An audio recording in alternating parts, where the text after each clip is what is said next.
Rigobert from Cameroon, ALIOU CISSE from Senegal, OTTO ADDO from Ghana, and better still, JALEL Kadri from Tunisia. These are the 4 home-based coaches that have qualified their teams to Qatar 2022. It has never been heard of, although over the years we've seen African countries opt for their own when it comes to the World Cup, like what we saw in 2014 with Stephen Kessie with Nigeria, or Rabah Sadane with Algeria in 2010.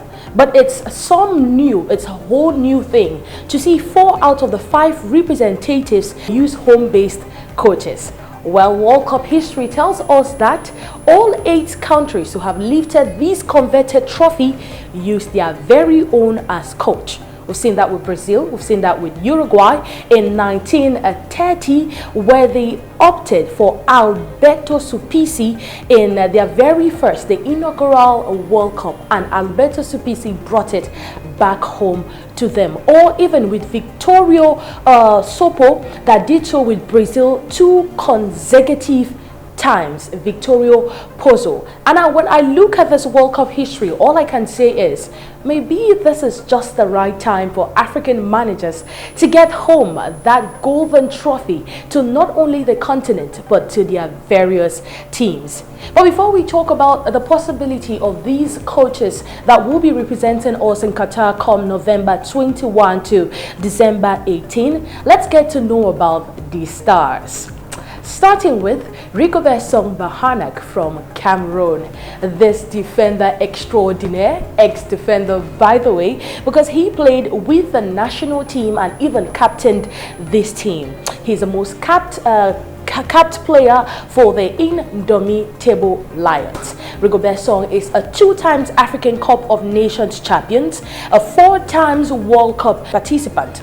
Rigobert, before getting the job as head coach of the national team, has coached the intermediate Lions, coached the under-23 squad, and you know, his nomination right from above came with so much backlash. Nobody expected he was going to get the job done, but he came in as replacement for Antonio Conceição, the Portuguese tactician who was sacked in February after failing to take the Lions to the finals of the just ended African Cup of Nations. Rigobert, known for his fighting spirit, displayed all of that on the 29th of March at the Mustafa Chaka Stadium in Blida when he seized the last World Cup qualification ticket right from the wounded mouth of the Desert Foxes in their own slaughterhouse.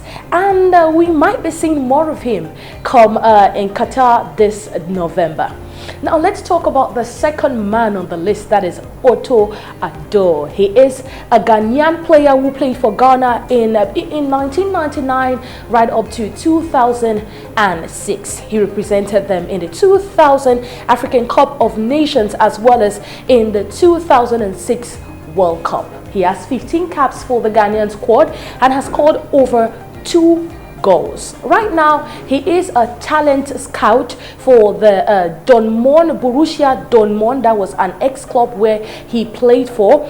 And it's important to note that before he was called in February to take Ghana to the World Cup, like we all saw at the Moshood Abiola Stadium, this guy was one of the executives that ruled with the ex-coach Milovan Rajevac for the Ghanaian squad. Milovan Rajevac, like we all know the story, was sacked after failing to take Ghana, to even make Ghana win 1 game in the just ended African Cup of Nations. So the GFA, the Ghana Football Association, had to call up their man, OTTO ADDO, we need you right now. Come take the Ghanaian squad to the World Cup in the face of a very resilient Super Eagles side. And you guys know the history, what happened at the Moshood Abiola Stadium. Now to the most popular amongst them, ALIOU CISSE.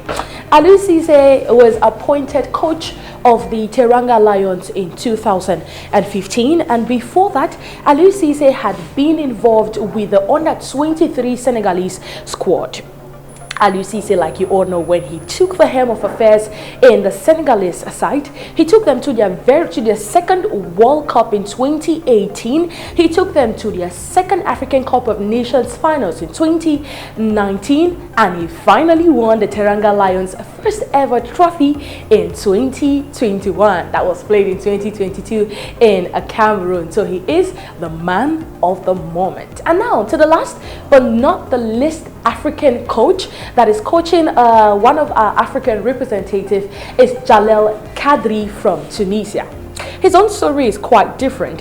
He's not like the other players or the other coaches who were once players and now are coaches. He is known over Tunisia for having coached different teams in different Arab teams, and him, like many of these coaches, was appointed after the ex-coach failed to secure Tunisia the African Cup of Nations in Cameroon. Remember, Tunisia was kicked out by Burkina Faso in the quarter-finals of the tournament. Now, this is what we had to know about these four men of the hour. Now, let's talk about the World Cup and why I think these guys will be the right piece in the puzzle in us securing our very first World Cup, not just as a country, individual country, but as the continent.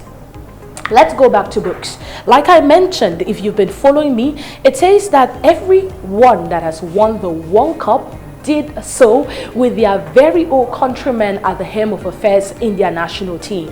Go throughout Brazil's history, the most or the only team to have participated in every World Cup edition. They have used only their own, and they have secured it 5 times. So it tells you the role these players or these coaches from their country play in securing this trophy for them. Now, why these coaches would be the best set?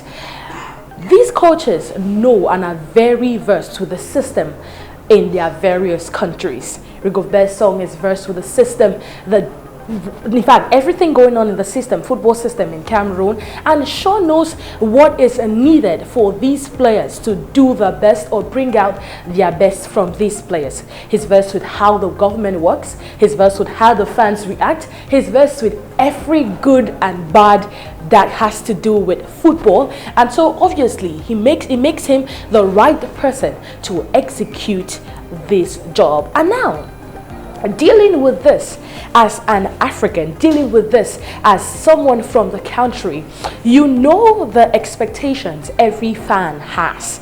You know the expectations. I mean, the World Cup is a very big tournament. Over 875 games are played just for 32 teams to be selected to take part in this biggest soccer festival. And so you know what is obviously at stake as a home-based, home-ground coach. That is what I believe these guys would obviously have at the back of their mind. If you fail to win at least a game, you know how disappointed the fans at home would be. And not just the fans, because you're representing the entire African continent. And home-ground coaches sure know that pressure and what's at stake better than anybody else. Now, let's talk about this.